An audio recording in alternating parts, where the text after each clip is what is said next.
La petite interview avec Pierre Rosenthal. Salut Pierre. Salut Farid. Tu veux te présenter rapidement? Écoute, comme tu viens de le dire, je m'appelle Pierre Rosenthal et si tu m'interviews, c'est parce que j'ai travaillé il y a pas mal de temps pour un magazine de jeux de rôle qui s'appelle Casus Belli. Ouais, mais t'as pas commencé par Casus, je crois. Non, en fait, j'ai commencé par un autre magazine que les plus vieux doivent connaître peut-être, qui était un magazine de science-fiction et de bande dessinée, surtout bande dessinée, qui s'appelait Métal Hurlant, dans lequel j'étais critique de science-fiction. Et comment t'es arrivé à bosser pour Métal Hurlant? C'était vraiment par hasard dans une dans un salon de la BD. Je voulais parler d'un bouquin qui est un bouquin génial qui s'appelle Les Seigneurs de l'instrumentalité de Cornelius Smith à la rédaction. Il y avait Philippe Manœuvre qui était là. Je lui ai dit: est-ce que vous allez en parler?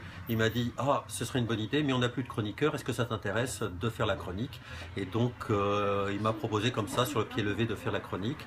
Je l'ai faite pendant le week-end, je lui ai apporté le lundi ou le mardi, il a trouvé que c'était à peu près correct, il m'a proposé de continuer à travailler pour eux. Voilà. Donc du coup tu te retrouves à bosser avec Manœuvre et Dionnet, rien à voir avec les jeux. Tu jouais déjà à l'époque aux jeux de rôle, etc. Je ne jouais pas encore aux jeux de... Alors j'ai des problèmes de mémoire dans les trucs, c'est soit j'ai commencé un peu après, soit un petit peu avant. J'avais acheté la boîte Donjons et Dragons à l'œuf cube de base parce que je l'avais vu chroniquer dans un beaucoup plus vieux Métal Hurlant. Je m'étais fait jeter du club de Chevreuse parce qu'à l'époque il jouait à D&D qui était plus top que ce vieux jeu qui était Donjons et Dragons. Et en fait, je n'ai commencé à vraiment jouer aux jeux de rôle qu'en allant en école d'ingénieur de Caen. Et alors, Casus, comment ça s'est passé? Et en fait, comme j'avais fait des critiques et des articles pour Métal Hurlant, je me sentais un peu plus décontracté pour écrire. J'ai joué aux jeux de rôle à Caen et quand je suis revenu sur Paris, j'ai été contacter la rédaction de Casus Belli en disant: est-ce que ça vous intéresse que de publier un des scénarios sur lesquels j'ai joué et que j'ai réécrit? Et ils l'ont lu, ils l'ont trouvé plutôt correct et c'est comme ça qu'est née ma première collaboration en fait. Donc du coup tu as côtoyé les grands noms du jeu de rôle là-bas, Gizerix, Peko, Kella, etc. Peko et Kella qui ont créé le premier jeu de rôle français qui est l'Ultime Épreuve, mais pour moi les premiers vrais grands noms c'était Denis Gerfaux qui a fait Rêve de Dragon, puis Croc qui a fait Innominé Magna Veritas. Deux grands auteurs du jeu de rôle. Quel était ton travail donc à Casus pendant toutes ces années? Alors en fait j'étais l'assistant de Didier Gizerix, un rédacteur en chef adjoint, donc tout simplement relire les scénarios envoyés par les lecteurs, participer aux conférences de rédaction, de quel jeu on va parler, quel jeu on va mettre avant, quel scénario on va faire. Et au bout d'un moment, quand on s'est mis à faire des hors-séries, qu'il a fallu un petit peu décharger de travail, je suis devenu rédacteur en chef des hors-séries. D'accord. Du coup, ça découlait sur Simulacre.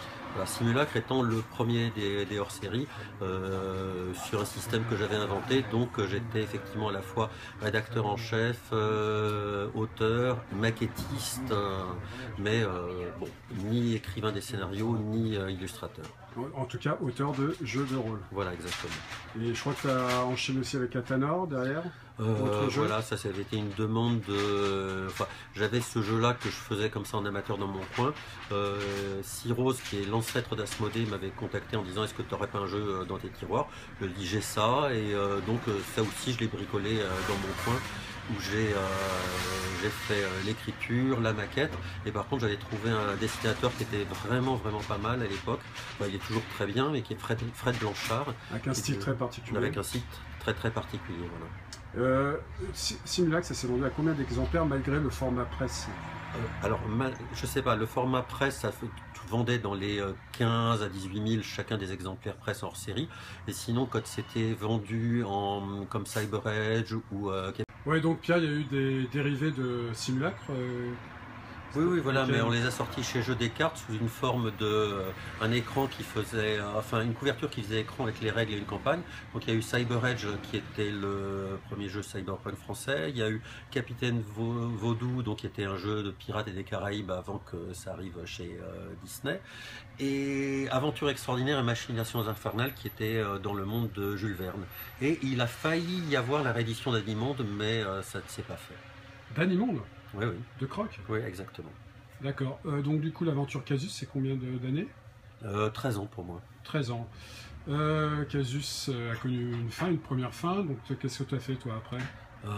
Moi après j'ai cherché du boulot et j'ai trouvé du boulot dans les jeux vidéo et j'ai commencé par EverQuest qui était un des premiers MMORPG. D'accord, et aujourd'hui tu travailles dans les jeux vidéo. Voilà, chez une autre société qui fait aussi des MMORPG, un des plus gros du marché. Et sinon, donc, quelles sont tes envies pour terminer dans le jeu, en tout cas au niveau créatif? Je pense que je vais me remettre à travailler à nouveau sur des systèmes simples et voilà, génériques, légèrement différents de Simulacre, mais toujours dans le même genre d'esprit. Voilà.